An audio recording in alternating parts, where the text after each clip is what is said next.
Jesús la sangre.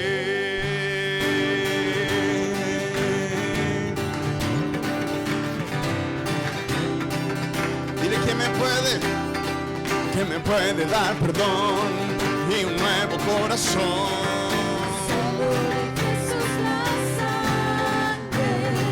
Que me puede dar perdón y un nuevo corazón.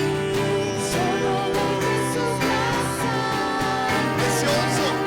Precioso es el raudal que limpia todo mal. No hay otro manantial, solo de Jesús la sangre. Precioso es el raudal que limpia todo mal. No hay otro manantial, solo de Jesús la sangre. Solo de Jesús la sangre. Solo de Jesús la sangre.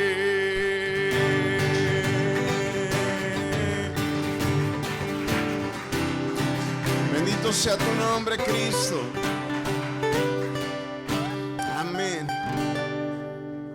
Amén. Te damos toda la honra, Señor.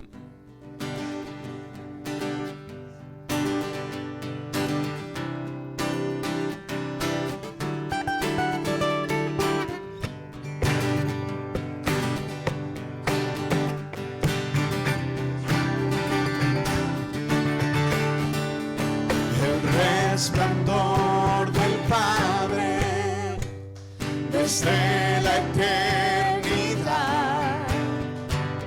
por tu palabra todo hecho fue.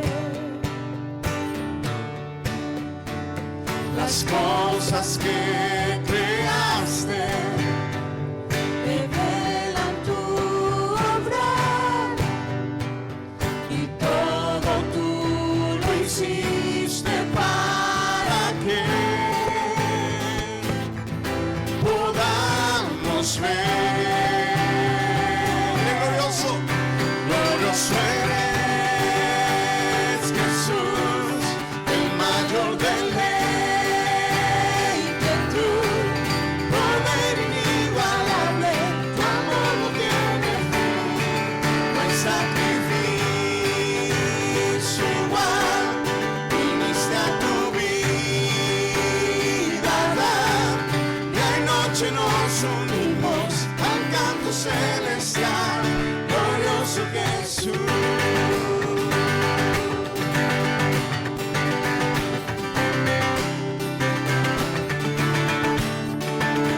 El polvo de la tierra viniste a respirar, y con el levantado a gritar. Tú fuiste rechazado, te hiciste maldición, serás mi gozo por la eternidad, la eternidad. Glorioso eres, Jesús, el mayor deleite,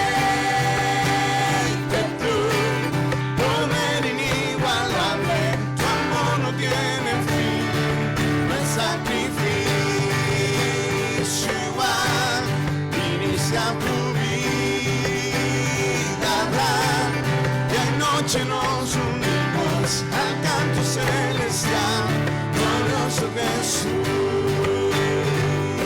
Y está sentado en gloria a la diestra de Dios. La muerte tú venciste y nos salvaste, y aunque no pueda verte, un día regresarás y todo enmendarás al tu venir, y todo enmendarás al tu venir.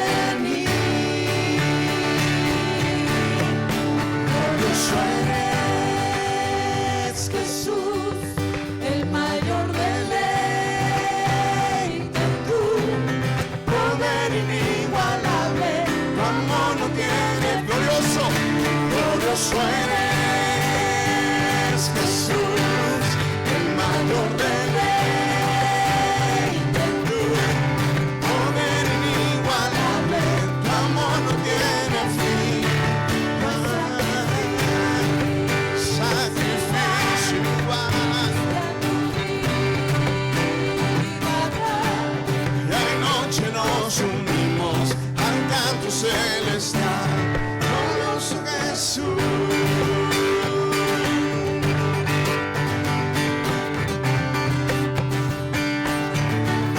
Glorioso Jesús.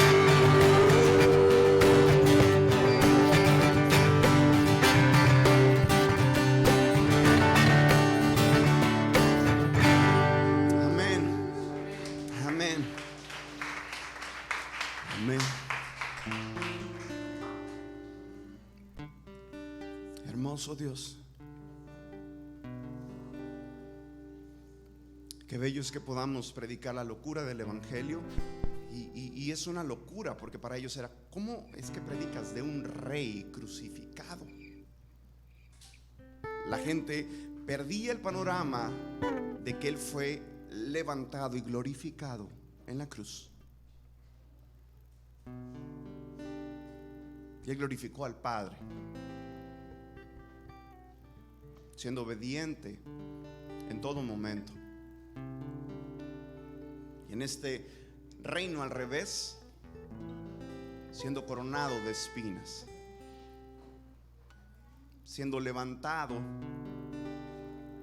pero no en un trono terrenal, sino en una cruz.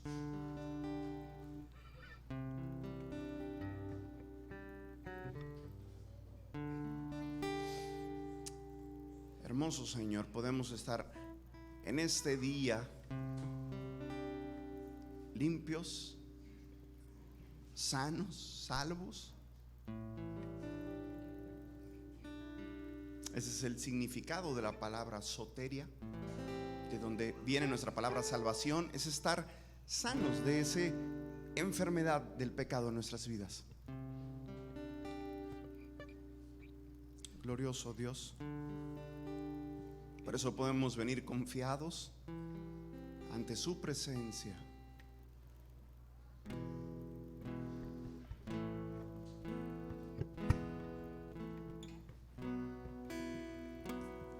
Señor, nos acercamos al trono de tu gracia, porque sabemos que esa hermosa gracia que nos rescató es la que nos preserva.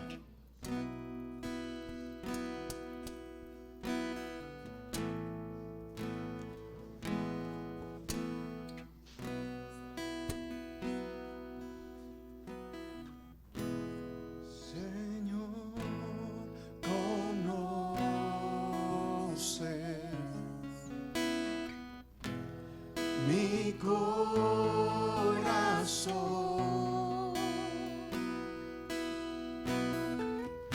aun cuando te fallo, dile sé que me amas con tu presencia.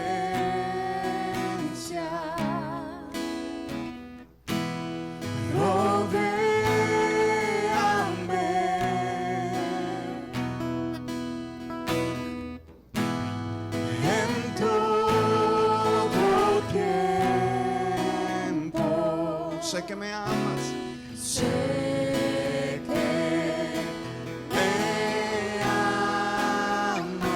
Dile, sé que me amas, sé que me amas.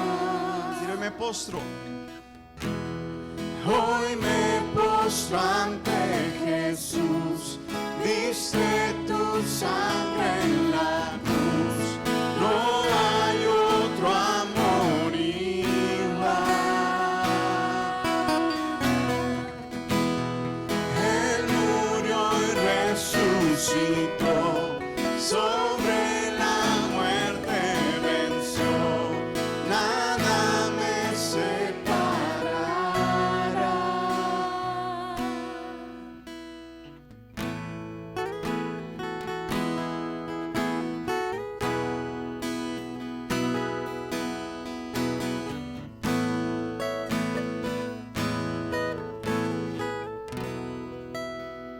escudo eres. Mi escudo eres, mi protección.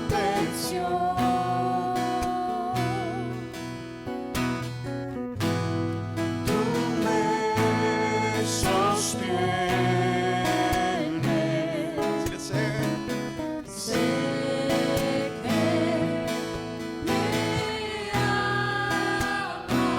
Sé que me amas. Sé que me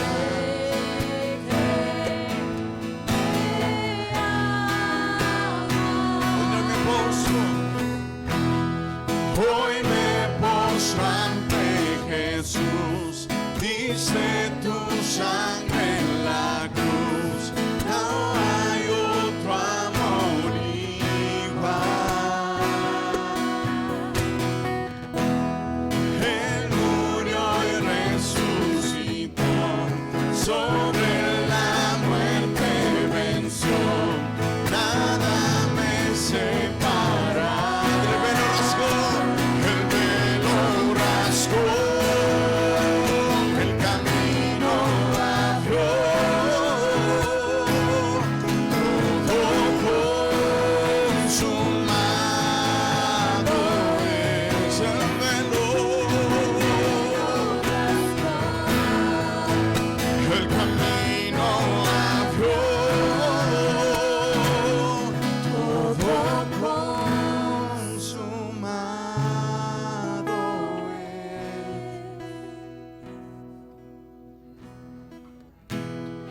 Aún en tormentas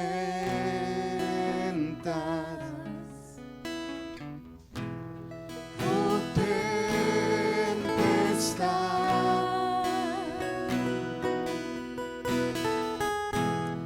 tú estás conmigo. Sé que me amas. Yo sé que me amas. Sé que me amas. Y hoy me postro. Hoy me postro ante Jesús. Diste tu sangre en la cruz. No hay otro amor igual. Él murió y resucitó. Él murió y resucitó. Sobre la muerte venció. Nada me separa.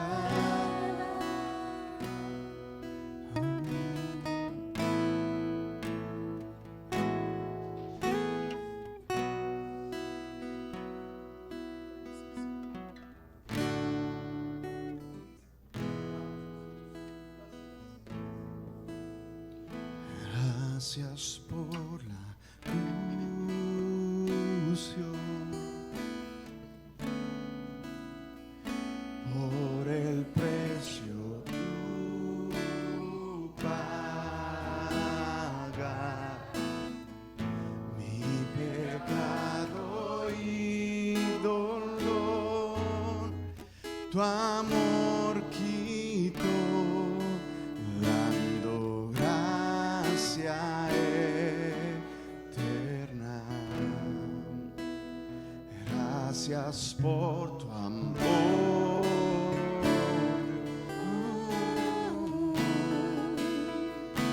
Por las manos de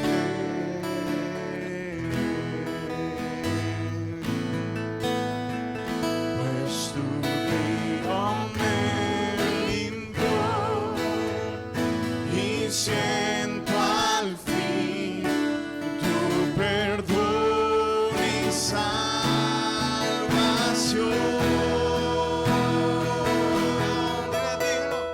Digno eres, Señor. En tu trono estás y coronado con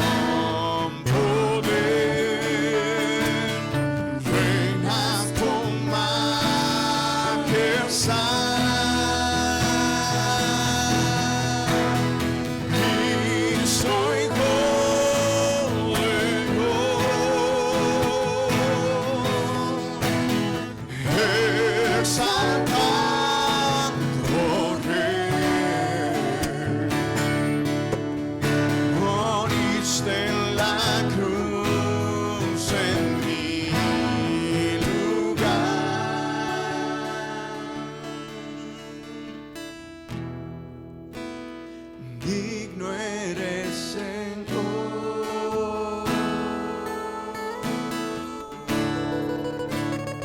Digno eres, Señor. Dile una última vez, gracias por la cruz. Gracias por la cruz.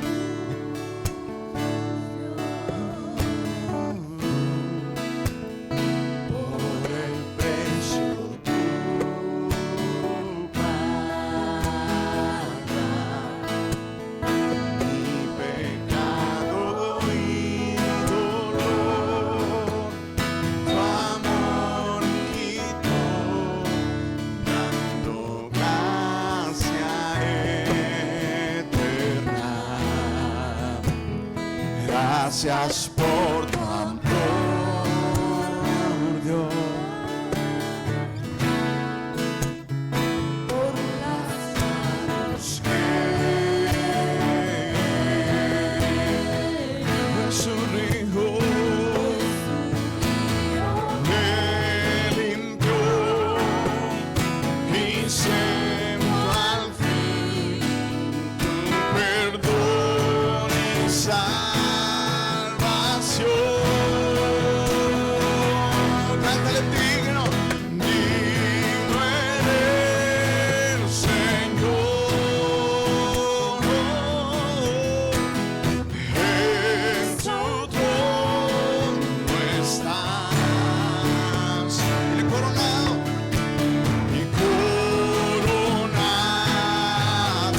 con poder, reinas con majestad. Cristo, Hijo de Dios,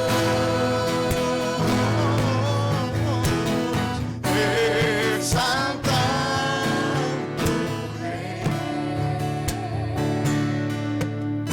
moriste en la cruz en mi lugar.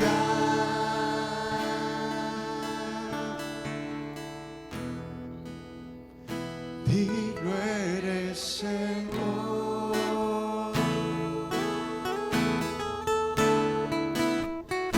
Digno eres, Señor. Dios, digno eres, Señor. No hay otro como tú. Digno eres, Señor.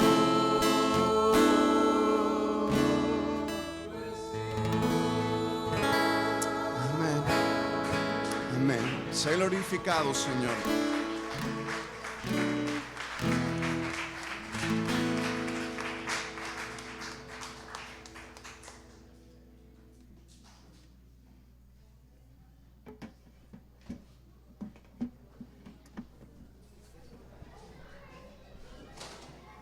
Bueno, vamos a despedir a nuestros niños nuevamente.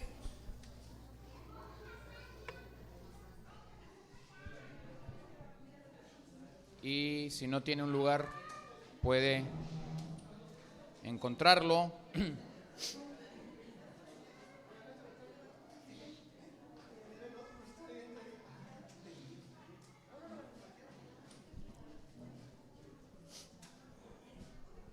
¿Puedo tomar esta?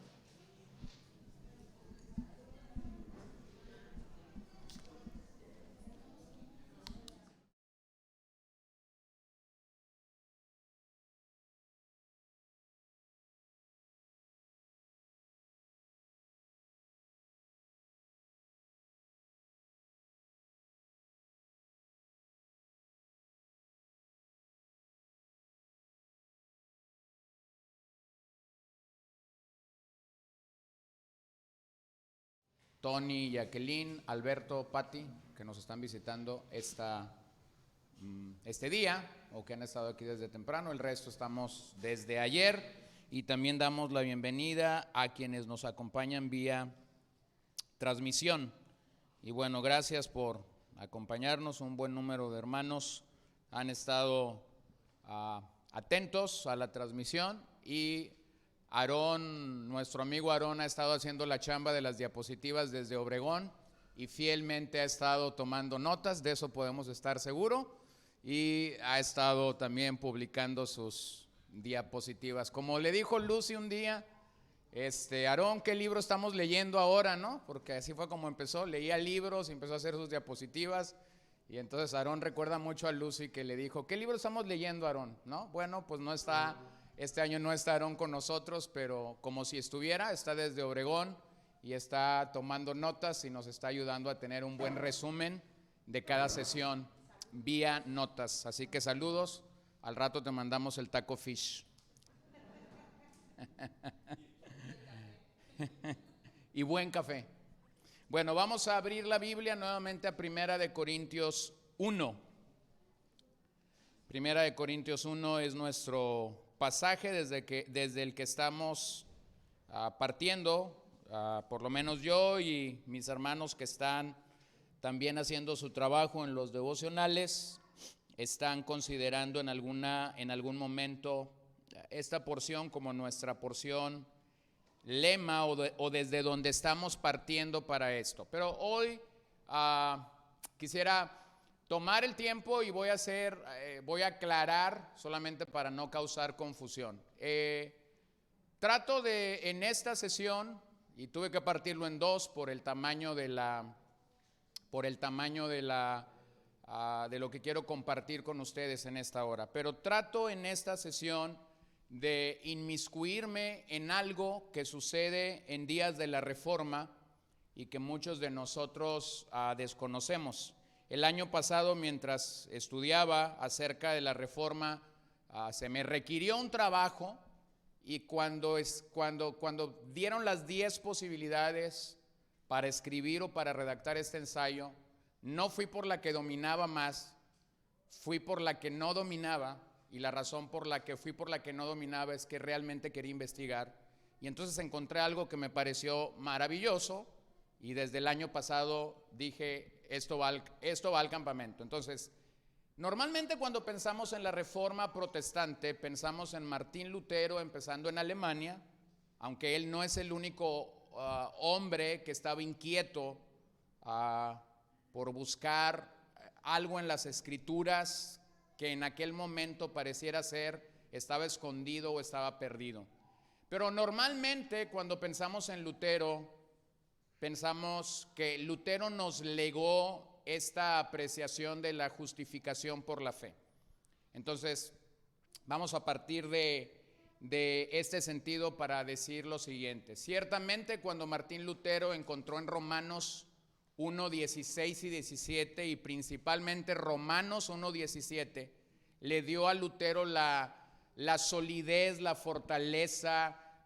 El Señor abrió su entendimiento para reconocer que mientras la Iglesia Católica decía que la salvación era alcanzada por obras, es que era la fe lo que solamente podía hacer esto en el corazón de los hombres, y eso causó una revolución en Lutero increíble. Entonces, muchas personas cuando nos acercamos al personaje de Martín Lutero pensamos que eso fue el motor de la Reforma. Sin embargo, lo que muchos no consideramos es que por un lado Romanos 1:17 le dio a Lutero su justificación por la fe, pero Primera de Corintios 1:25 le dio a Lutero su teología de la cruz. Entonces, vamos a considerar en esta parte esa expresión de Lutero de su teología de la cruz. Regresemos a Primera de Corintios 1:25. Y voy a obviar hablar de la justificación por la fe, porque no porque no sea importante, pero de alguna manera nosotros estamos casados con que Lutero nos legó la justificación por la fe a través de Romanos 1:17. Entonces quiero llevarlos a un viaje que posiblemente va a ser un poquito desconocido para ustedes. Primera de Corintios 1:25. Porque la necedad de Dios es más sabia que los hombres, y la debilidad de Dios es más fuerte que los hombres.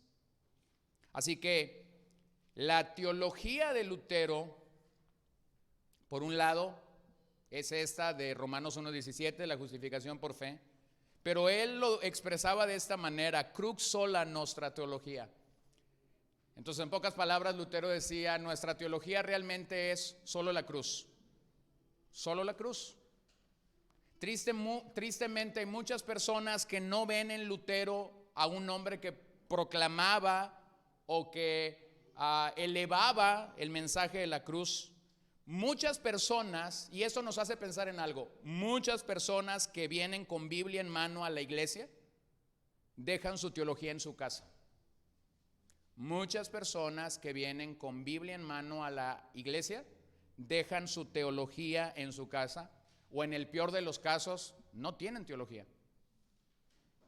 Entonces nosotros venimos de un movimiento, y esto no es porque yo esté queriendo tirar tierra a usted, pero nosotros venimos de un movimiento o recibimos un movimiento muy pragmático dentro de la iglesia, donde la iglesia por décadas, o sea, no estoy hablando de 10, de 20, de 30 años, estoy hablando de muchas más décadas, hemos venido en un movimiento pragmático donde la teología ha sido rechazada, donde no hay un pasaje que haya sido más manoseado como este: la letra mata, pero el Espíritu vivifica. Así que olvidémonos de estudiar la Biblia y demos oportunidad al Espíritu Santo de que Él nos dirija.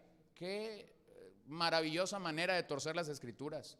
Qué miserable manera de interpretar ese pasaje. Qué ofensa al Espíritu Santo de interpretar ese pasaje. Porque si algo va a hacer el Espíritu Santo en tu vida y en mi vida, es hacernos amar las Escrituras. Entonces, no, la iglesia no necesita menos teología, la iglesia necesita siempre más teología. Esto fue lo que pasó en la Reforma. No tenemos que ser grandes conocedores o estudiosos de la Reforma. Simplemente lo que sucedió es que hubo hombres, así como Lutero en Alemania, así como Zwingli en otro lugar, así como los reformadores en España, que simplemente dijeron: la palabra va por delante.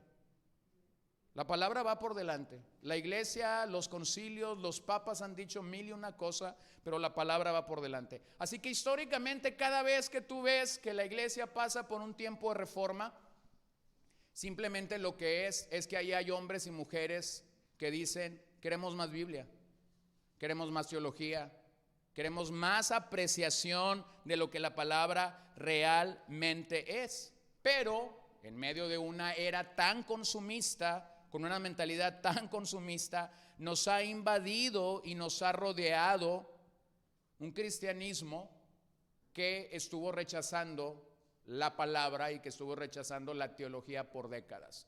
Esto produjo entonces que las iglesias se convirtieran en lugares donde pareciera ser que había que dar una carta al mejor consumidor de ello.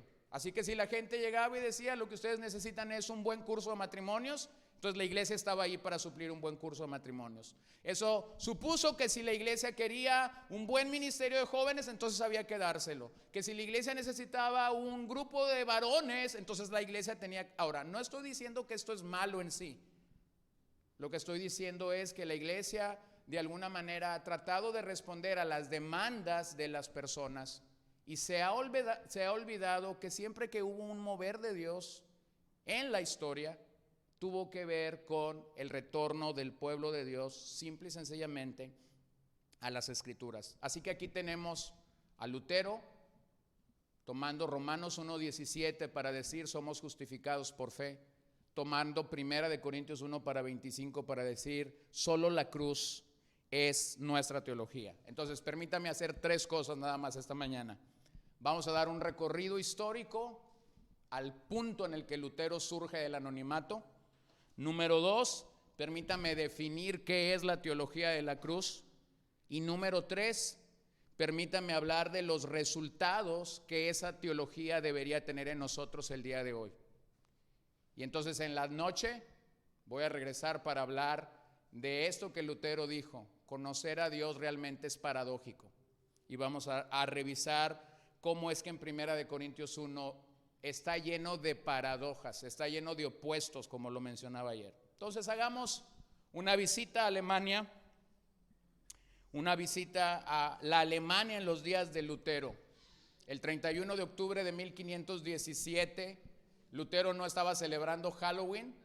Lutero escribió 95 declaraciones que se conocen como las 95 tesis de Lutero. El monje agustino, llamado Martín Lutero, fue y colocó esta declaración en la catedral de Wittenberg. No era un grito de oposición ante la Iglesia Católica. La forma como ellos promovían querer hablar de algo es que tú ibas a las puertas de esta catedral y colocabas ahí tus declaraciones. Es más, si tú lees las 95 tesis, te vas a encontrar que el tono de esas 95 tesis no es pelear algo. El tono de Lutero es simplemente: necesitamos platicar acerca de la venta de indulgencias en Alemania. Y era así como un tono donde le estaba informando al Papa lo que está pasando en Alemania. No hay ninguna queja contra el Papa, no hay un grito de rebeldía contra el Papa. Lutero simplemente está diciendo: quiero poner en la mesa esto y hablar con ustedes. Pero providencialmente, Dios, quien dirige y orquesta toda la historia, había provisto que la imprenta fuera creada por este personaje al que todos nosotros conocemos y que se me acaba de ir el nombre de la mente. Gutenberg. Gracias. Eso es para saber si están despiertos. Entonces, Gutenberg había diseñado esta máquina poderosa. No había WhatsApp, no había Instagram, no había redes sociales. Pero entonces, algunos estudiantes de Lutero, cuando vieron estas declaraciones, las tomaron y ellos las pusieron en manos de alguien que dijo: esto tiene que ser conocido. Y entonces fue a la imprenta y tan solo en 3 meses toda Europa sabía quién era Martín Lutero. Pero cuando a Lutero le dijeron: ¿qué hiciste? ¿Cómo lograste esto? Lutero dijo simplemente esto: yo no hice nada, la palabra de Dios lo hizo todo. Yo me fui a dormir, pero mientras yo dormía, la palabra de Dios estaba haciendo todo en el corazón de esta gente. Ahora, eso es lo que sabemos mayormente de la Reforma. El 31 de octubre de 1517 sucede esto en Alemania. Pero lo que no sabemos es la segunda fecha más significativa en el calendario de Lutero, el 26 de abril de 1518. 6 meses después, Lutero fue convocado a una ciudad llamada Heidelberg, donde a él le dieron la oportunidad por primera vez de decir: explícanos lo que tú quisiste decir en tus 95 tesis. Bueno, eso está bien.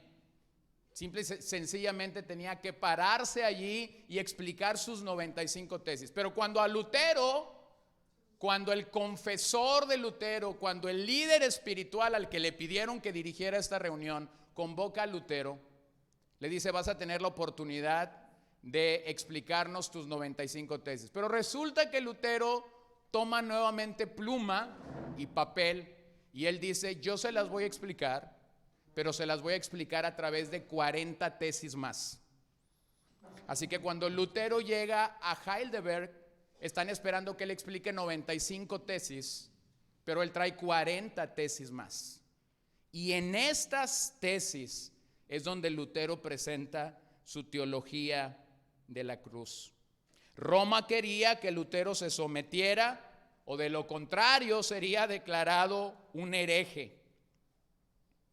El documento al que estoy haciendo mención se conoce como las Disputaciones de Heidelberg, en el cual Lutero presenta por primera vez su famosa teología de la cruz. Ahora voy a ser histórico y discúlpenme, pero necesitan conocer esta parte.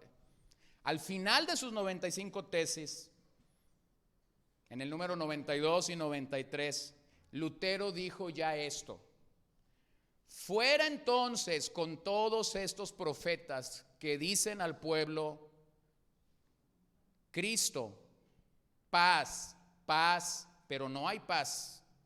Bienaventurados esos profetas que dicen al pueblo de Cristo: cruz, cruz, pero no hay cruz. Lutero aquí está tomando al profeta Jeremías en el capítulo 6, verso 14, cuando él dice: aquí está el camino a la paz, paz, paz, pero en realidad ese camino falso no conduce a la paz. Entonces déjenme lo explico. Lo que Lutero está diciendo es: tenemos en nuestros días profetas que están declarando paz, paz, pero nadie tiene paz. Y tenemos otro pequeño grupo que dice cruz, cruz, pero la gente no está encontrando realmente su victoria en el Calvario. Así que Lutero está listo para introducir este término y decir: si queremos paz, necesitamos cruz. No hay forma de llegar a tener paz sin la cruz de nuestro Señor. Así que Lutero comienza a hacer esta conexión entre sus 95 tesis y sus disputaciones en Heidelberg. Así que estaba diciendo lo que básicamente estaba sucediendo en la iglesia en aquel momento. Falsos maestros diciendo paz y paz, pero la gente no llegaba ahí. Ahora vean lo que él dijo en la tesis 93. Necesitan escuchar a los profetas que dicen cruz, cruz, y no hay cruz. Bueno, esto pudiera ser confuso para nosotros, pero lo vamos a decir. Si bien no hay cruz para nosotros, hay una cruz para Cristo, a través de la cual nosotros recibimos paz.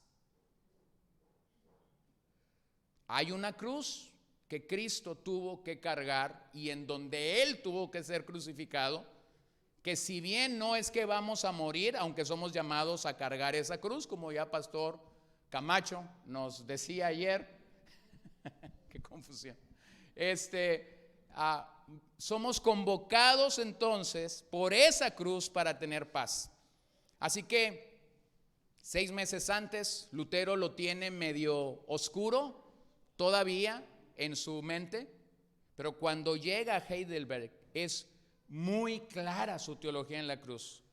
César Vidal comenta: la tesis de Heidelberg constituye un paso de enorme relevancia para el estudio de la teología de la cruz, siguiendo su trayectoria. Lutero subrayaba que solo podía encontrarse a Dios en Cristo y que la obra propia de Dios consistía en justificar a los pecadores. Pero ¿dónde es que podíamos encontrar a Dios en Cristo? En la cruz. En la cruz. Así que eso dio inicio a una batalla a la que Lutero también estuvo dispuesto en decir presente. Había una batalla entonces aquí que no es la batalla de las 95 tesis, sino es la de Heidelberg. Cuando Lutero dice: tenemos muchos teólogos de la gloria, pero tenemos muy pocos teólogos de la cruz. La iglesia romana, o la teología de la iglesia romana, es abordada por Lutero como una teología de la gloria, y Lutero entonces está lista para decir: los que hemos sido justificados por la fe, realmente somos convocados a ser teólogos de la cruz. Hay 3 tesis de esas 40 que Lutero escribió que deben abrir nuestro entendimiento para reconocer esto. Tesis número 19. No es digno de ser llamado teólogo quien busca interpretar las cosas invisibles de Dios sobre la base de las cosas que han sido creadas. No hay forma, dice Lutero, de darle el nombre a una persona, de llamarlo teólogo, si solamente busca interpretar las cosas invisibles de Dios sobre las cosas que han sido creadas. Esto mismo lo dijo Pablo a los romanos en el capítulo 1, 22, cuando él dice: profesando ser sabios, ¿se hicieron qué? Se hicieron o se volvieron necios. Gente que de alguna manera está queriendo encartonar a Dios en lo que nos es visible, en la lógica, en el tiempo, en las edades, en el sol, en la luna, en las montañas. Y están queriendo a través de lo real querer explicar a Dios, pero no llegan al punto, porque esa no es la manera de entender a Dios. Tesis número 20. Pero es digno de ser llamado teólogo quien entiende que las partes visibles y traseras de Dios significan sufrimiento y cruz. ¿Lo ven? Se está aproximando cada vez más a lo que él quiere llegar. Y esto lo podemos ver en Isaías 45:15, cuando el profeta declaró: en verdad, tú eres un Dios que te ocultas, oh Dios de Israel, Salvador. ¿Ven al profeta diciendo: eres un Dios que te ocultas? Pero a la vez él está diciendo: tú eres Salvador. Ahora, salgamos un poco de Alemania de 1518, vengamos al 2022 y tengamos este cuadro en nuestras propias vidas. ¿Has estado alguna vez en un momento de tu vida y de tu caminar en el Señor donde sientes o crees que Dios se ha ocultado? Muchas veces. Hermanos, quien no se ha sentido ahí o quien no ha estado ahí, seguramente es extraterrestre. Seguramente vive en otro planeta. Yo he orado en algunas ocasiones y siento que mi oración llega a la pared y rebota. Baja al piso, agarra fuerza, vuelve a subir al techo y vuelve a rebotar. Yo he tratado de usar algunas cosas para decirle al Señor: Señor, pero sí, y vuelve a rebotar. Bueno, no es lo que nosotros quisiéramos que sucediera siempre, pero en algunas ocasiones Dios pareciera ser que está jugando a las escondidas. Y no es como esos niños, no son como como Ana Paula cuando jugamos con ella a las escondidas, que siempre va y se esconde al mismo lugar. Dios se oculta de una manera en la que pareciera ser que la tierra misma se lo ha tragado. ¿Qué es lo que eso provoca?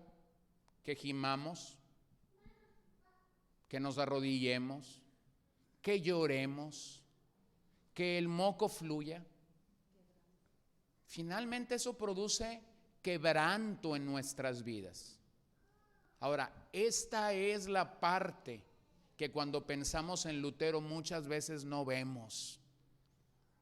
Pensamos que cuando a Lutero se le cruzó Romanos 1:17, el hombre era una mente brillante, un cerebro de un intelectual, un hombre que estuvo dispuesto a decirle al Papa sus grandes verdades, un hombre que enfrentó a las dos instituciones más poderosas del planeta en su época. Por un lado enfrentó al imperio más grande de aquel día, a su emperador, y por otro lado enfrentó al Papa León X.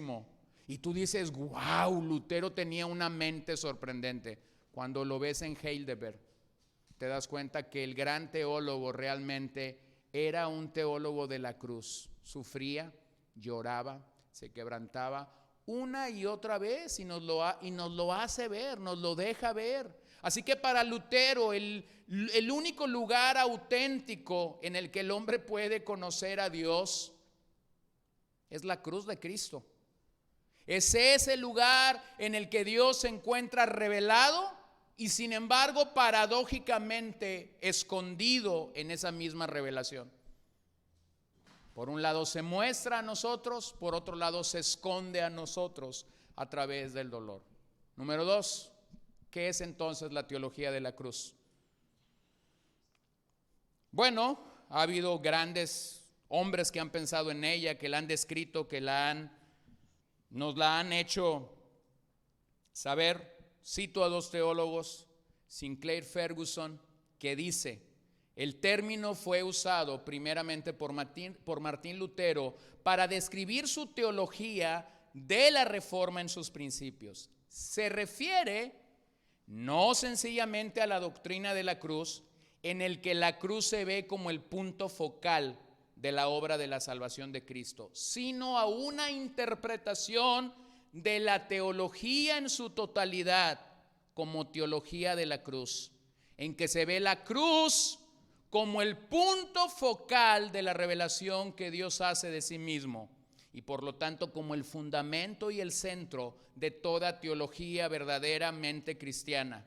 De esa manera es que Lutero llegó a afirmar que la cruz sola es nuestra teología. Así que cuando Lutero está pensando en la cruz, no está pensando simplemente en el emblema en el que a veces nosotros pensamos, sino él está diciendo toda la teología, todo nuestro estudio, todo nuestro reconocimiento de Dios debe partir de lo paradójico que es la cruz. Segundo teólogo, Alistair McGrath, dice: para Lutero, la cruz de Cristo es una realidad integradora y estabilizante, la roca sobre la que podemos levantar nuestra fe. La cruz es una muestra definitiva de la desesperanza que experimentamos cuando la razón y las emociones tiran en emociones opuestas, cuando creemos que Dios está presente, pero no experimentamos que Dios esté presente. Otra vez, volvemos al mismo punto. Sabemos por la fe que Dios está presente, pero no experimentamos a Dios presente. Así que Lutero está pensando en eso. Así que vamos a decirlo en palabras en las que tú y yo podemos entenderlo. La cruz se convirtió en el filtro de interpretación de este hombre para entender las Escrituras. Es como si tú pasaras por Mateo 1 y dices: voy a ver Mateo 1 desde la cruz. Fueras a Romanos 10 y dijeras: voy a ver Romanos 10 desde la cruz.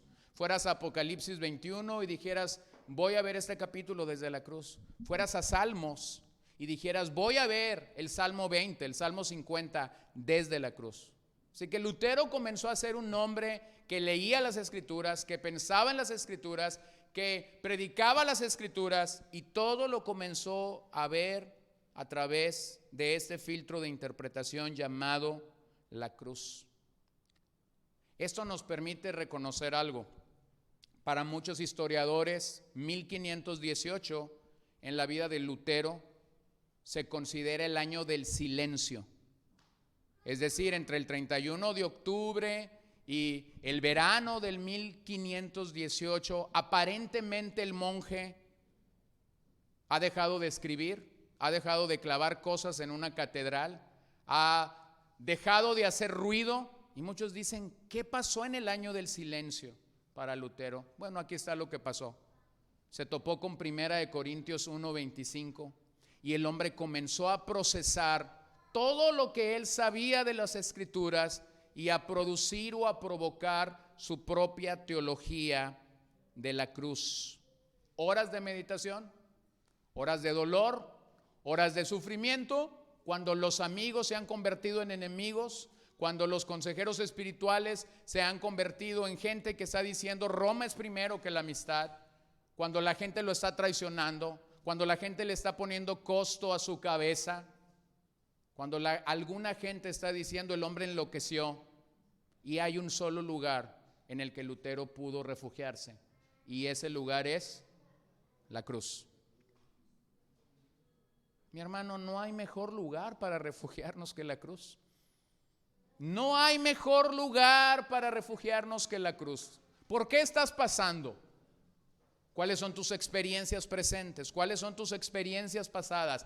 ¿Qué es lo que está sucediendo alrededor de ti? Bueno, a lo mejor si abro ahora el micrófono, aquí nos podemos quedar horas y horas y horas escuchando de tus experiencias. Pero la conclusión es esta: el mejor lugar en el que hay que estar cuando las cuentas no te han salido, cuando el dolor está aproximado a tu vida, cuando los amigos se van, cuando la gente se pierde alrededor de ti, el mejor lugar es la cruz. Y Lutero está experimentando eso y está encontrando en la cruz su fortaleza y su poder para seguir adelante. Así que por un lado Lutero está pensando en todo esto, pero él comienza a pensar que por muchos años ha estado en el bando equivocado. Ha estado en el bando de la teología de la gloria. Ahora hablemos de eso. Los teólogos de la gloria es un término que pretende ver a Dios tal y como es, en su propia gloria, sin tomar en cuenta la distancia que nos separa de Él. Por lo tanto, los teólogos de la gloria se enfocan en el poder, se enfocan en la gloria de Dios en sí misma, se enfocan en la sabiduría, se enfocan en los actos milagrosos, se enfocan en su bondad, pretendiendo que Dios sea como nosotros queremos que sea. Entonces, ¿qué hace un teólogo de la gloria? Pretende que en su sabiduría Dios tiene que ser como Él cree que Dios debe de ser. Estos hombres entonces buscan sabiduría, poder, milagros, misticismo y consideran que el sufrimiento es malo y es producto del pecado. ¿Le suena esto algo? ¿Le suena a usted algo esto? Hermanos, en la iglesia del siglo XXI tenemos a muchos teólogos de la gloria. Gente que dice, vamos a ver el poder de Dios en esto, vamos a ver el milagro acá, vamos a ver las obras poderosas de Dios en esto, vamos a ver esto, vamos a ver esto, vamos a tener misticismo. Y cuando el sufrimiento se aproxima a una parte de la congregación o a un miembro de esa congregación, inmediatamente lo primero que hacemos es confiesa tu pecado. Porque para que te haya pasado esto es porque pecaste. Bueno, si el esculque es intensivo o es demasiado y no salió mucho de ese esculque, entonces posibilidad número 2, no tienes fe. Y por eso te está pasando esto. Bueno, lo que tú tienes delante de ti es un teólogo de la gloria. Y así es como Lutero identificó al bando donde él estuvo los primeros años de su caminar o de su vida como creyente. Pero Lutero entonces pasa a decir, necesitamos no más teólogos de la gloria, necesitamos teólogos de la cruz. ¿Cómo los define? Los teólogos de la cruz creen que la suprema revelación de Dios se encuentra en la cruz. Esta busca ver a Dios no donde ni como nosotros quisiéramos, sino donde Dios se revela. Y el lugar es la cruz. Es allí donde Dios se revela en debilidad, en sufrimiento y el escándalo que se vivió en su martirio. Así que este teólogo llega a valorar el sufrimiento como aquello a través de lo cual Dios se está revelando. Y Dios está revelando el conocimiento de esta sabiduría en la locura de la cruz, pero a la par debe renunciar a toda lógica humana. Así que estos hombres valoran el sufrimiento porque el sufrimiento les ha ayudado a encontrar a Dios a través de la necedad y a través de la debilidad aparente del Calvario. Así que esta teología no es tanto entender cómo nos salvó lo que pasó en la cruz, sino nos ayuda a acercarnos al conocimiento de Dios por medio de la cruz. Esto es lo que produce un cambio total de Dios y que nosotros nos aproximemos a la mirada de Dios. La mirada de Dios, dice Lutero, es de arriba hacia abajo. Mientras los teólogos de la gloria dicen, es de abajo hacia arriba, los teólogos de la cruz decimos, no, la tierra no gobierna, el cielo gobierna. Miramos del cielo hacia la tierra, no de la tierra hacia el cielo. Los cielos gobiernan y los necesitamos reconocer. Así que el teólogo de la gloria comprende lo que ve, en cambio el teólogo de la cruz comprende lo que se discierne. Fíjense lo que dijo en la tesis 21. El teólogo de la gloria dice que lo malo es bueno y lo bueno es malo. El teólogo de la cruz simplemente lo llama por su nombre. Simplemente lo llama por su nombre. Ahora, cuando escuchamos la palabra gloria, y la he estado usando para hablar de la teología de la gloria, cuando escuchamos la palabra gloria, pensamos en algo bueno, ¿verdad?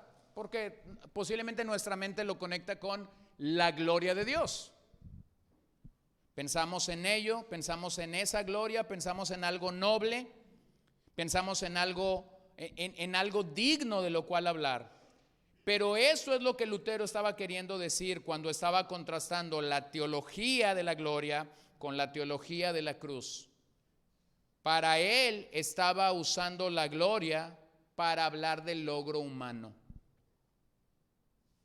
Hablábamos ayer que los corintios se sentían orgullosos de su conocimiento, orgullosos de sus 50 escuelas filosóficas, orgullosos de sus filósofos, orgullosos de sus oradores elocuentes. Y eso le proporcionaba a los corintios ese espíritu jactancioso para poder decir: nosotros lo sabemos todo, lo hemos alcanzado todo, lo hemos logrado todo. Y precisamente a eso es a lo que Lutero apuntaba. La gloria de estos hombres queriendo interpretar a Dios a través del logro humano. Bueno, esa es la realidad en su día y tristemente puede ser la realidad en nuestros días. Cuando simplemente buscamos en Dios el conocimiento por sí mismo, el poder por sí mismo, la bondad por sí misma. Pero para Lutero la teología de la cruz no apunta a nuestra grandeza. La teología de la cruz apunta a nuestra capacidad de alcanzar la justicia de Dios de maneras muy contrarias. Lutero no está queriendo decir que entendemos la cruz a través de fortaleza. Lutero está queriendo decir que entendemos la cruz a través de debilidad. Lutero dice que en la cruz Dios dice no al logro humano, no al esfuerzo humano, pero Dios no solo dice no en la cruz, sino que en la cruz también dice sí. Él nos dice sí porque somos aceptados, entonces no por nuestra justicia, sino por la justicia de Cristo. Entonces vean cómo Lutero está llegando a este punto. Dios dice no al hombre en su logro humano, Dios dice en la cruz sí a la justicia de su amado Hijo. Si hay un lugar que confronta nuestro orgullo, ese lugar es la cruz. Por eso es que Pablo lo dice varias veces en este libro.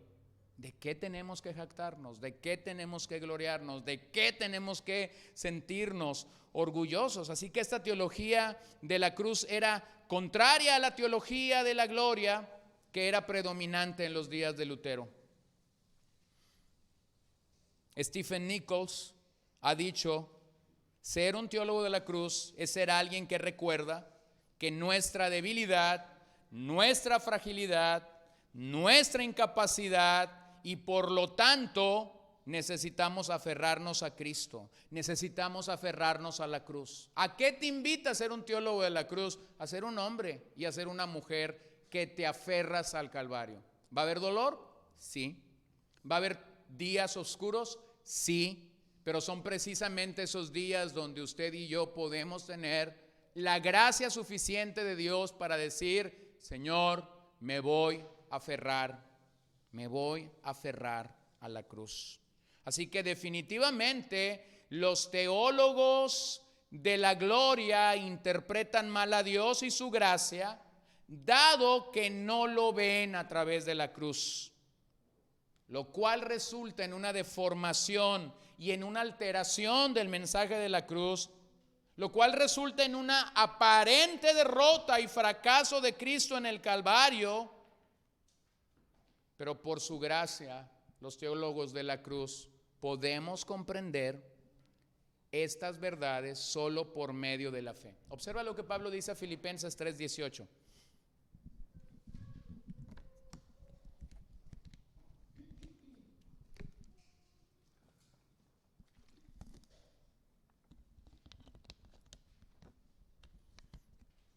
Porque muchos andan, como los he dicho muchas veces, y ahora se los digo aún llorando. ¿Qué son? Que son enemigos de la cruz de Cristo. Entonces, a la luz de lo que Pablo está diciendo a los filipenses, hay dos formas de hacer teología. ¿Hacemos teología siendo amigos de la cruz o hacemos teología siendo enemigos de la cruz? Y la línea a veces pareciera ser muy delgada, pero es muy clara en este pasaje. Muy clara en este pasaje.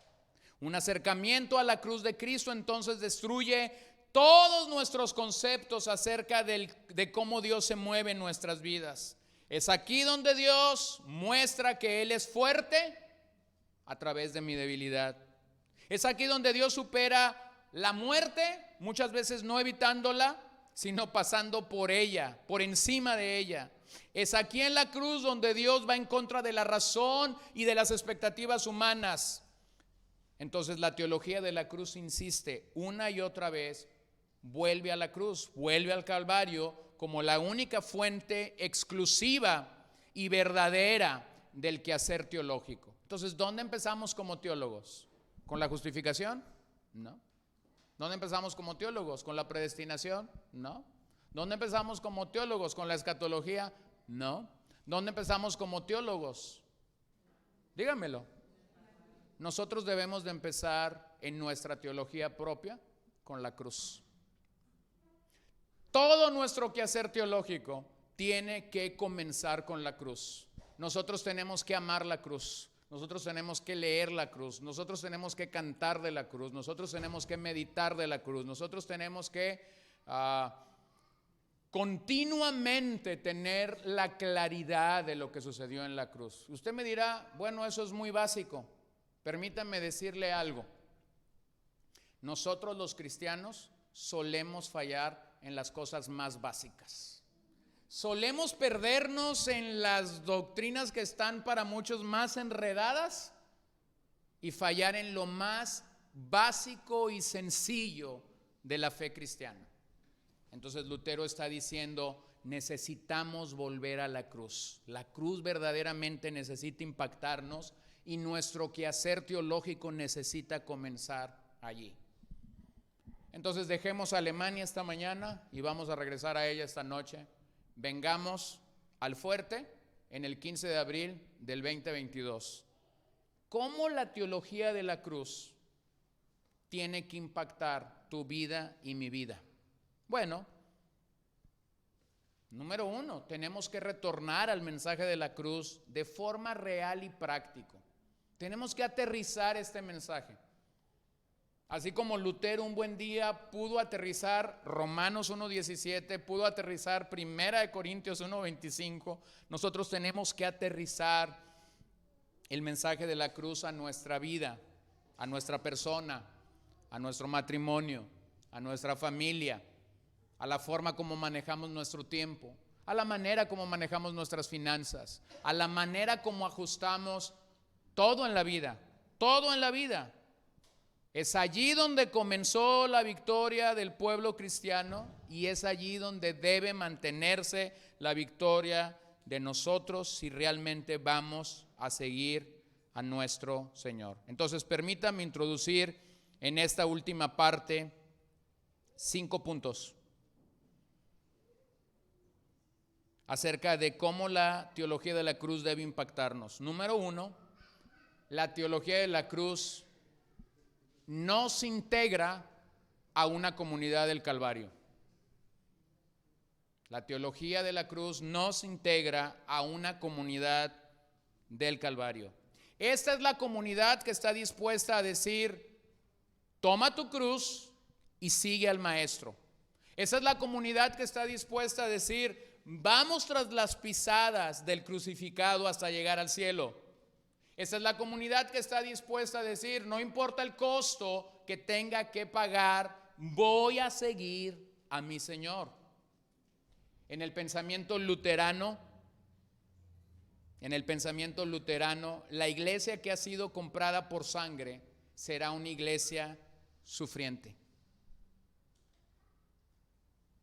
Lutero entendía e interpretaba esto y decía, si vamos a seguir realmente al crucificado, no habrá otra forma de seguirlo sin dolor, sin sufrimiento. Así que cuando piensas en una comunidad que sigue al crucificado, no hay manera en la que tú puedas llegar a pensar que no habrá dolor. Habrá dolor, habrá sufrimiento. No es cómo explicamos dicho sufrimiento, más bien es cómo lo sobrellevamos y cómo esa experiencia llega a ser transformadora en el corazón de un verdadero creyente.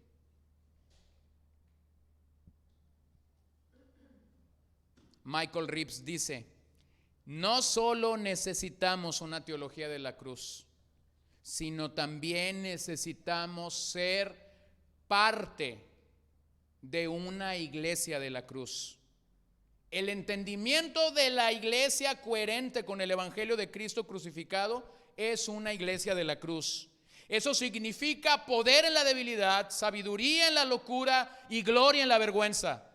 Supone que debemos poner nuestra confianza total en Dios en lugar de nosotros mismos. Cristo está edificando su iglesia, en su mayor parte invisible, en la forma de miles de pequeñas congregaciones alrededor del mundo. En esto hay esperanza, la soberanía del Cristo resucitado y su rebaño pequeño. Entonces, por eso es que podemos reconocer las palabras del Maestro: no temas, manada pequeña. No temas, rebaño pequeño, en otra versión. Vaya conmigo a Mateo 10, por favor, verso 17.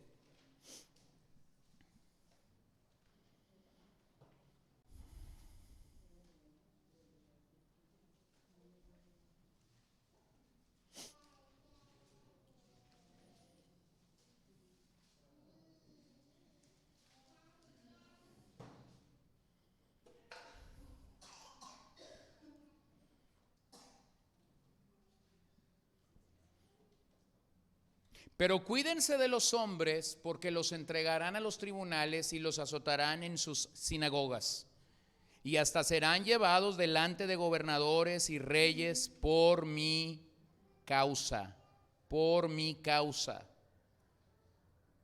como un testimonio a ellos y a los gentiles. Pero cuando los entreguen, no se preocupen de cómo o qué hablarán, porque a esa hora se les dará lo que habrán de hablar. Verso 20, porque no son ustedes los que hablan, sino el Espíritu de su Padre que habla en ustedes. El hermano entregará la muerte al hermano y el padre al hijo, y los hijos se levantarán contra los padres y les causarán la muerte, y serán odiados de todos por causa de mi nombre. Pero el que perseverare hasta el fin, ese será salvo. Pero cuando los persigan en esta ciudad, huyan a la otra, porque en verdad les digo que no terminarán de recorrer las ciudades de Israel antes que venga el Hijo del Hombre. Un discípulo no está por encima del maestro, ni un siervo por encima de su señor. Le basta al discípulo llegar a ser como su maestro y al siervo como su señor. Si al dueño de la casa lo han llamado Belcebú, ¿cuánto más a los de su casa? Ahora observen, estaba profetizado, estaba anunciado, estaba asegurado. La comunidad que sigue a Jesús es una comunidad que sufre. Entonces es a través de las paradojas que nosotros podemos entender la teología de la cruz. Pero eso será para esta noche, así que no me voy a detener ahí. Es a través de esas experiencias dolorosas, de la flaqueza, del sufrimiento, del quebranto, que nosotros vamos apreciando la aparente derrota del Señor, la aparente debilidad del Señor, la aparente necedad del Señor. Pero es precisamente a través de paradojas la forma como Dios está obrando en ti y en mí para que nosotros le conozcamos y seamos formados a la imagen de su amado y glorioso Hijo, Jesús. Y hermano, eso nunca será malo para ninguno de nosotros, será bueno, será bueno. Y aunque tengamos que llorar, y aunque tengamos que quebrantarnos, y aunque tengamos que estar en la lona, finalmente un día nos daremos cuenta de lo siguiente: era para mi bien, era para mi bien. Filipenses 1, 28 al 30. Vean el aliento que Pablo está dando a los hermanos en Filipos mientras él está preso en una prisión, como ya sabemos, domiciliaria. Pero vean lo que él les está diciendo: de ninguna manera estén atemorizados por su adversario, lo cual es señal de perdición para ellos, pero de salvación para ustedes, y esto de Dios, porque a ustedes se les ha concedido, por amor de Cristo, no solo creer en Él, sino también sufrir por Él, teniendo el mismo conflicto que vieron en mí y que ahora oyen que está en mí.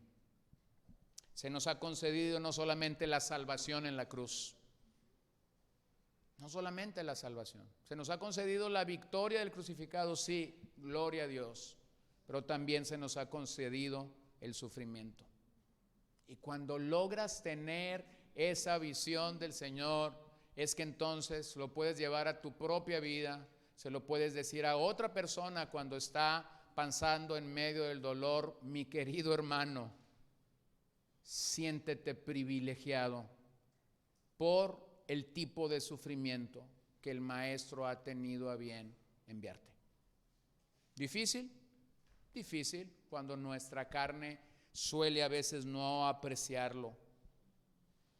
Pero los puritanos abrazaron un dicho entre ellos que nos pudiera sonar más a masoquismo que a cristianismo. Pero los puritanos abrazaron este eslogan en sus días: aquel que sufre, vence.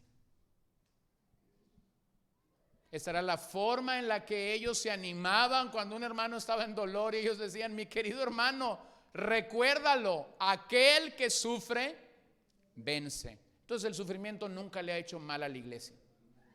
El sufrimiento nunca le ha hecho mal a la iglesia. El sufrimiento le ha hecho bien a la iglesia, porque esto lo ha enfocado a su novia en su amado, en su Señor, en su Redentor. Entonces, número uno, ¿qué debe producir una teología de la cruz en nuestras vidas? Somos parte de la comunidad de la cruz. Número dos, no solo esa teología habla de lo que pensamos, sino de lo que vivimos o de cómo vivimos.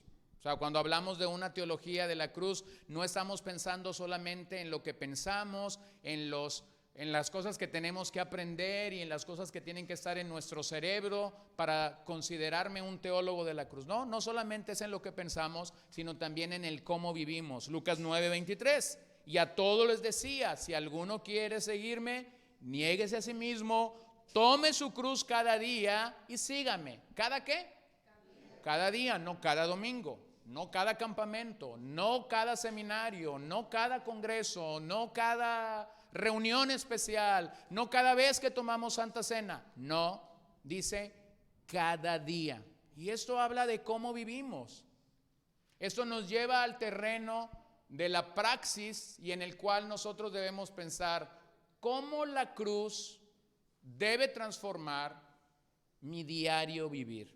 Así que nuestro llamado es la autonegación, tomar la cruz y seguir al Maestro en todo momento, como el día de ayer éramos retados a hacerlo, y como esta mañana en el devocional también éramos retados a hacerlo. El camino que debe seguir el creyente es uno que nos une a Cristo en su muerte, es uno que nos une a Cristo en su resurrección. La cruz entonces nos ayuda a vivir como auténticos seguidores de Cristo. Este es un llamamiento a la vida del discipulado. Debemos crecer en la estatura de Cristo. Debemos permitir su gobierno en cada área de nuestras vidas. Pablo mismo nos habla de esto y nos reta a vivir crucificados juntamente con Cristo en Gálatas 2:20. Usted lo sabe, con Cristo estoy juntamente crucificado y ya no vivo yo, sino que Cristo vive en mí.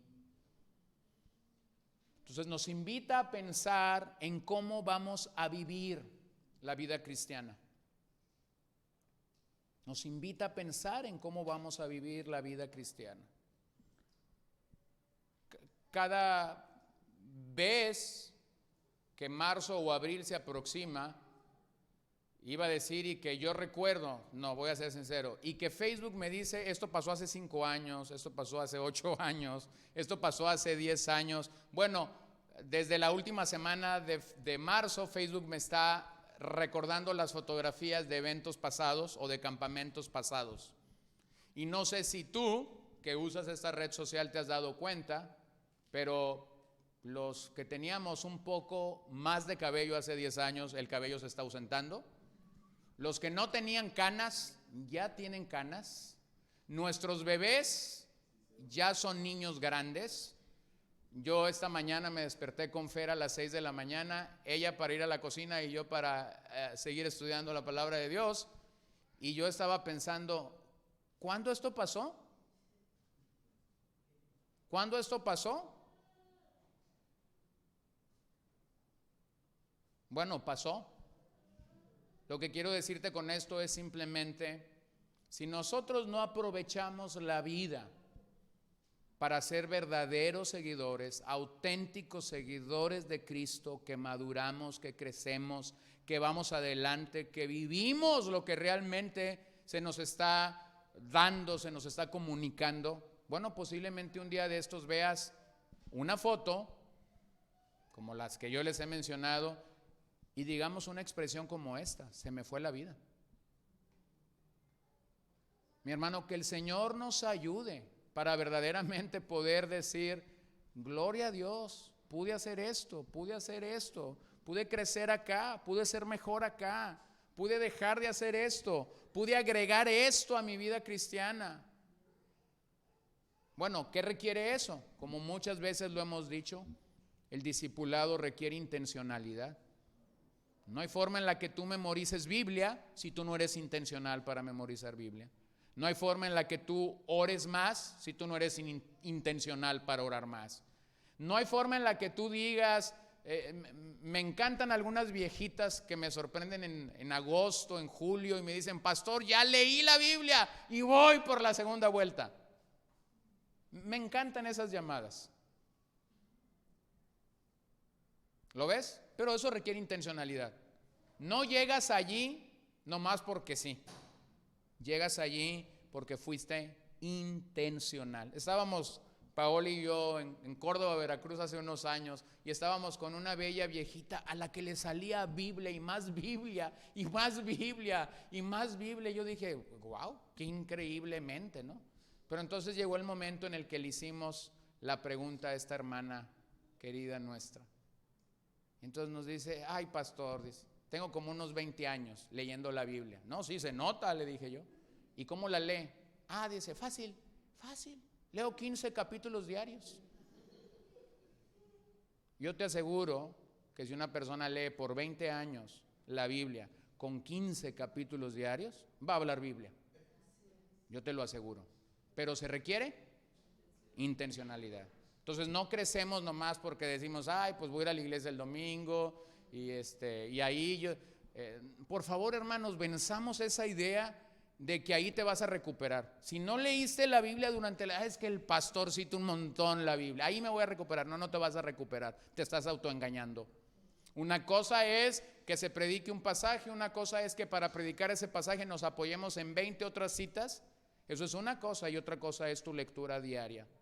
Y tengo que decirlo de una manera clara, el cristiano crece mayormente por sus disciplinas personales diarias y no por el domingo al que le atina. ¿Lo ven? O sea, creces de forma intencional. Número 3, esta teología de la cruz nos anima a predicar a Cristo.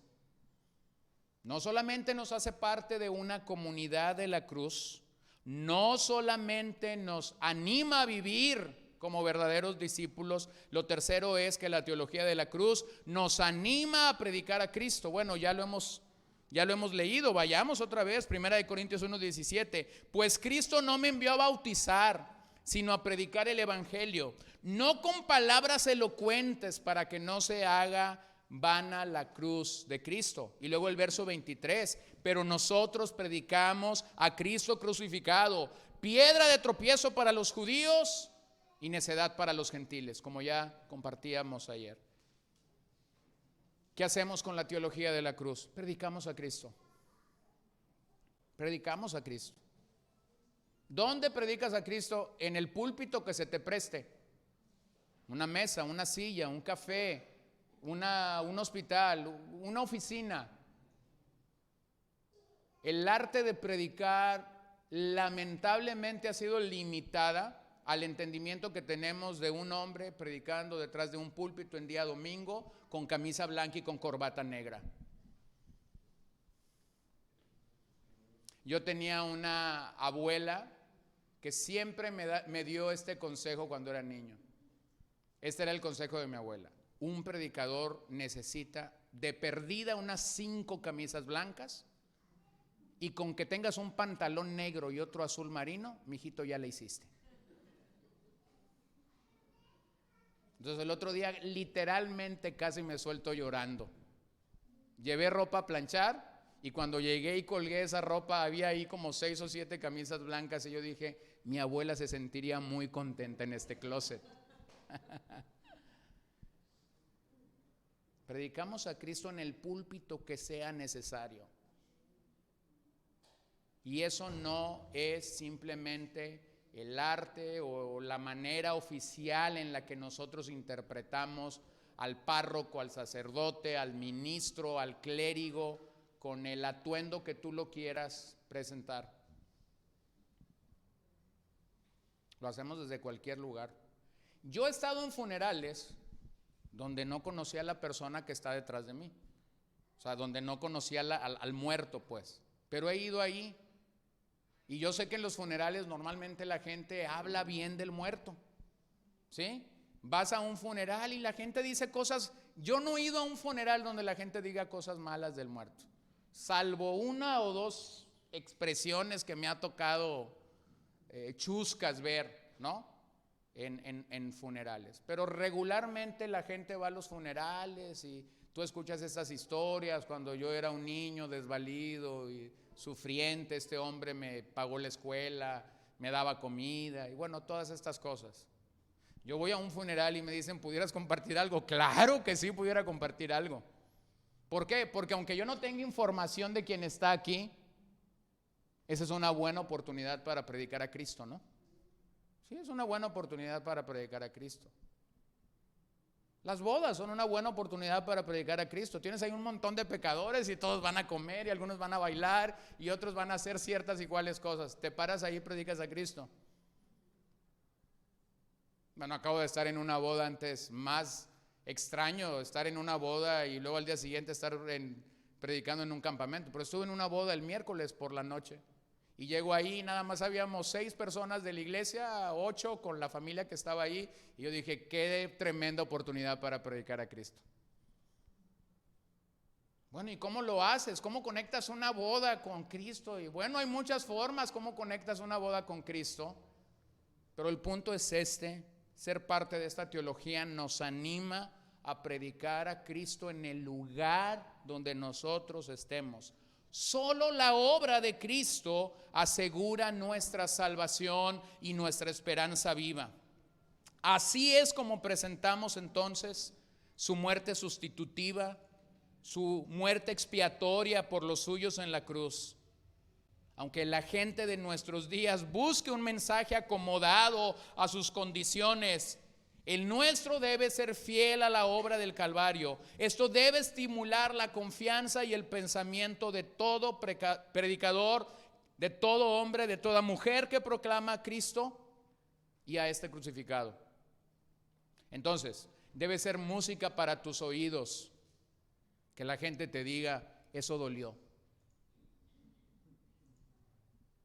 Eso dolió. Lo que tú dijiste me dolió. Bueno, yo recuerdo que cuando empecé el ministerio yo no escuchaba mucho esta expresión, eso dolió. No, yo escuchaba otras porras y yo decía, voy por buen camino. Pero en algún momento entendí que esto no era así. Entendí que a veces las grandes verdades del evangelio van a doler más que ser apreciadas en el primer instante. Pero como decían los puritanos, el que sufre, vence. Número 4, esta teología nos llama a experimentar el poder de Dios en nuestras debilidades. No solamente nos llama a ser parte de una comunidad de la cruz, no solamente nos llama a ser discípulos auténticos de Cristo, no solamente nos llama a predicar a Cristo, nos llama a experimentar el poder de Dios en medio de nuestras debilidades. El trato de Dios en nuestras vidas muchas veces es inexplicable. Somos procesados por Dios de una manera soberana, aunque muchas veces no concebimos por qué Dios determinó que pasara lo que acaba de pasar. Es precisamente allí donde Dios desea que nosotros nos sometamos a su palabra y podamos reconocer su mano soberana sobre nosotros. Mira lo que el profeta Isaías dice en el 55, 8 y 9. Porque mis pensamientos no son los pensamientos de ustedes, ni sus caminos son mis caminos, declara el Señor. Porque como los cielos son más altos que la tierra, así mis caminos son más altos que sus caminos y mis pensamientos más que sus pensamientos. Entonces no pensamos a la altura de los pensamientos de Dios.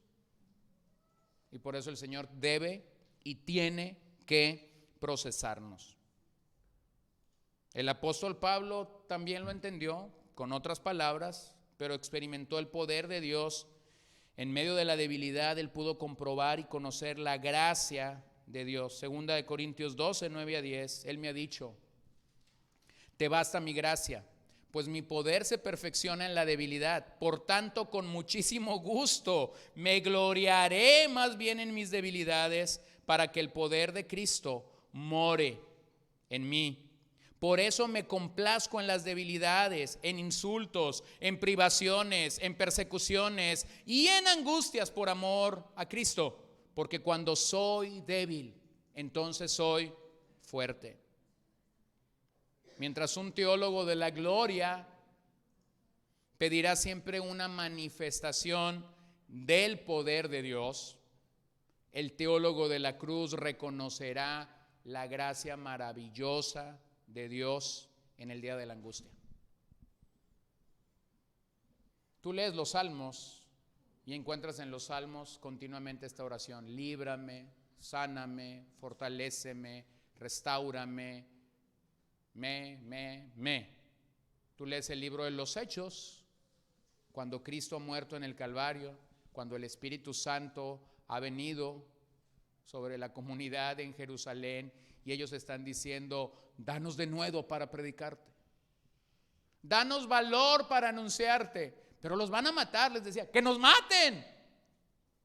¿Por qué es que ellos ya no están orando como en el libro de los Salmos? ¿Por qué es que tú no ves a Pedro, a Silas y a Pablo diciendo en las cárceles: sáname, restáurame? No, ellos están con otra idea: vamos a sufrir por Cristo.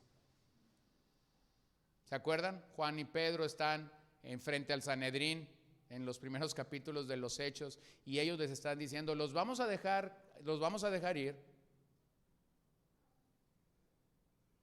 pero ustedes deben callarse. ¿Qué salieron haciendo? Todo lo contrario. Ve salir a Pedro y a Juan del Sanedrín y ellos dicen: gloria a Dios, llegamos aquí porque estamos siguiendo la cruz, vamos por buen camino. Ellos no están diciendo: pues salgamos del Sanedrín y callémonos, salgamos del Sanedrín y vayamos a los 10 restantes y digamos que si no quieren llegar al Sanedrín debemos dejar de predicar. No, ellos salieron y entonces comenzaron a hacer el ministerio con mayor intensidad. Esta es la razón por la que cuando Agabo llega a aquella casa y ve un cinturón, dice: ¿de quién es este cinturón? Porque tengo una palabra de Dios.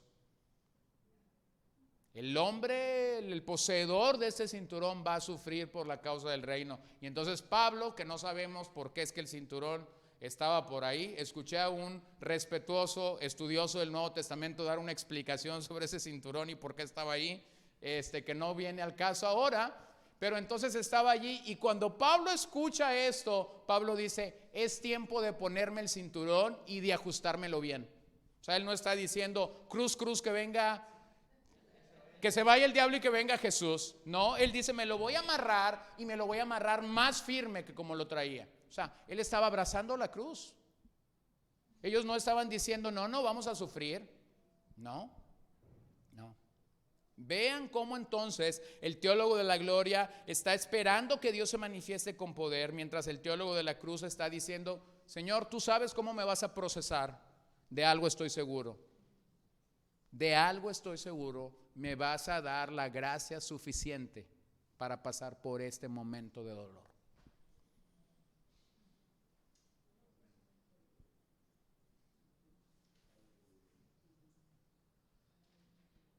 Cada vez que cantamos este himno, tu gracia es mayor.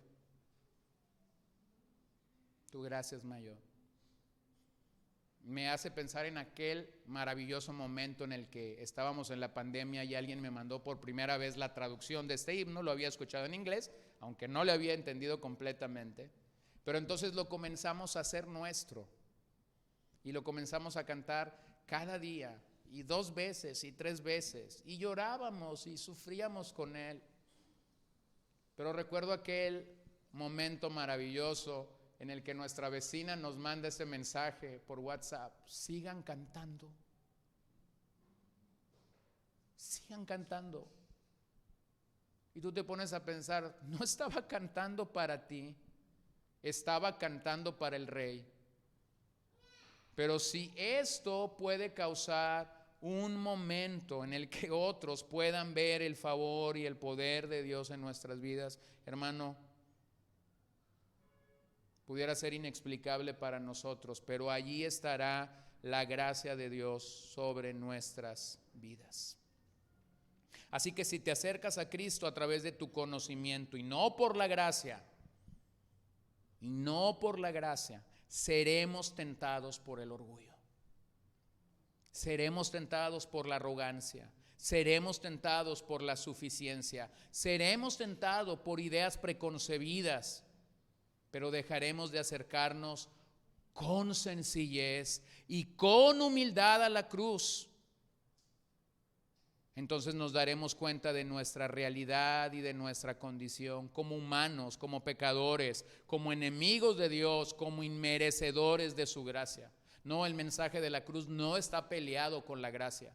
El mensaje de la cruz está arraigado a la gracia de nuestro Señor Jesucristo. Y número 5, no solamente la teología nos hace ser parte de una comunidad de la cruz, no solamente nos enseña a vivir como verdaderos discípulos, no solamente nos dice predica a Cristo, no solamente nos hace experimentar su poder en medio de nuestras debilidades, sino finalmente esta teología nos llama a enfocarnos en Cristo. Cristo ha de ser visto con los ojos del corazón y no con la lógica humana. Usted y yo conocemos a más de una persona, de 20, de 30 o de 100, que han tropezado con Cristo porque lo han querido entender con su mente, lo han querido entender con su lógica, lo han querido entender con su raciocinio. Y es imposible entender a un Dios tan infinito de una manera finita. Pero entonces, ¿a qué nos llama esta teología? Enfócate en Cristo. Contempla a Cristo crucificado.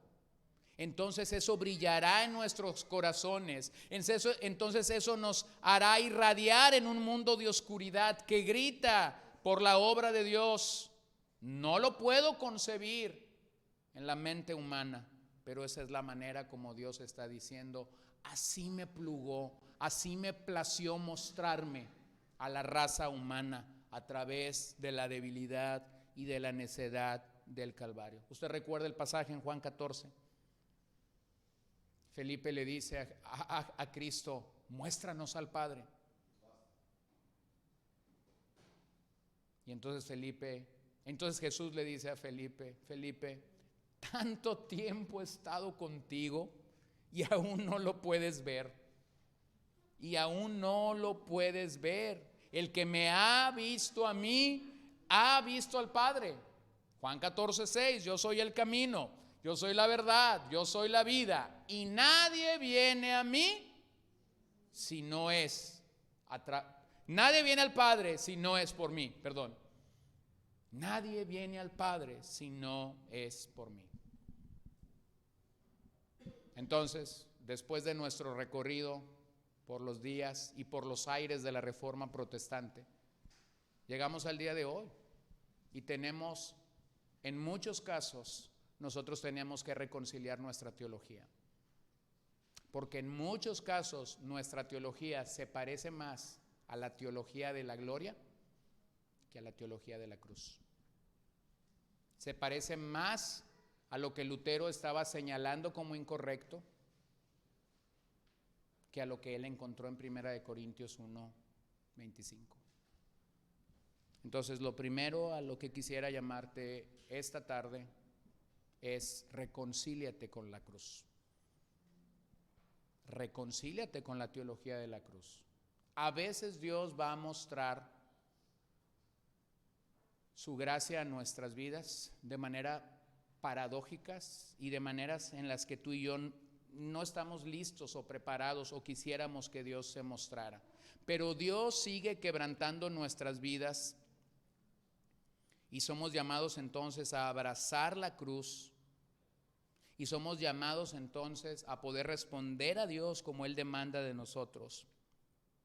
Y esta es la manera como nuestras vidas pueden ser transformadas por este mensaje, como nuestras familias pueden ser transformadas por el mensaje del Evangelio, como nuestra iglesia puede ser transformada por el mensaje de la iglesia, como esta sociedad en la que usted y yo vivimos puede ser transformada por el mensaje del Evangelio. Termino citando a este teólogo al que ya hice mención, McGrath, que dice: la teología de la cruz que aportó a Lutero fue una de las interpretaciones más poderosas y radicales de la naturaleza de la teología cristiana que la iglesia haya conocido jamás.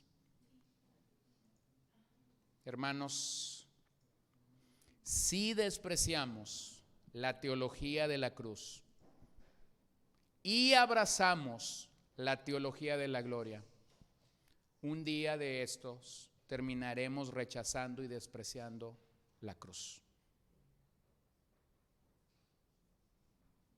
Si desprecias la teología de la cruz, abrazando la teología de la gloria, un día de estos terminarás rechazando y despreciando la cruz. Así que nuestra vista debería estar en la cruz. Nuestra mirada debería de estar en el sacrificio de Jesús y nuestra vida debe correr diariamente al Calvario. No deberíamos fijar tanto nuestra atención en las cosas visibles de la creación, las cuales en cierta manera sí demuestran la magnificencia y el poder de Dios, pero no son suficientes para dar aquel conocimiento de Dios, su soberanía y su voluntad.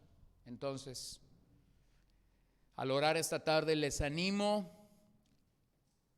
a ser fieles al mensaje de la cruz, al doblar nuestras rodillas, nuestra mente y nuestro corazón, y si has sido un teólogo de la gloria, poder decirle al Señor: Señor, perdóname, me reconcilio contigo, abrazo el mensaje de la cruz, permíteme ser un teólogo de la cruz, permíteme experimentar tu poder en medio de mi debilidad, permíteme experimentar tu sabiduría en la locura y tu gloria en la vergüenza. Así que mi oración es que estas palabras puedan producir en nosotros la transformación que produjeron en Pablo para abrazar la cruz, la transformación que produjeron en Lutero para abrazar la cruz, la transformación que ha producido en cientos y miles de hermanos que nos han antecedido y que seguramente vendrán detrás de nosotros. Que la totalidad de nuestro ser tenga la forma de la cruz.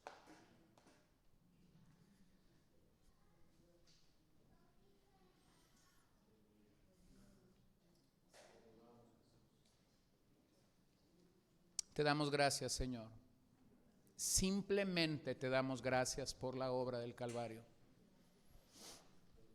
Te damos gloria y honra a ti porque esa necedad, esa locura, esa insensatez,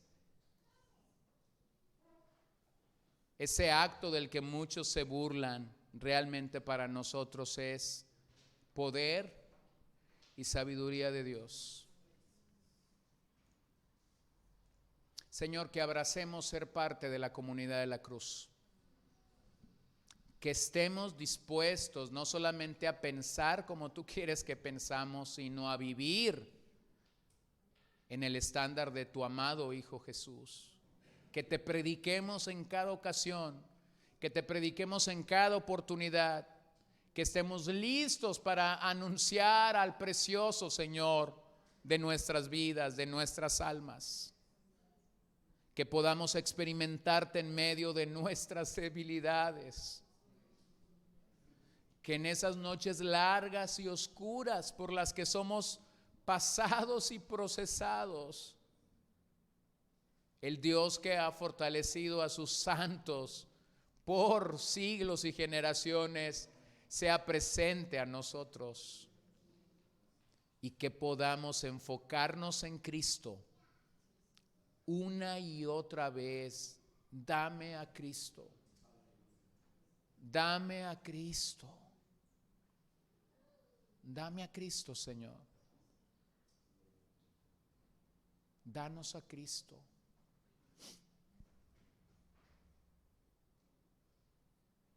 Te lo pedimos con todo nuestro corazón y te damos gracias en esta tarde.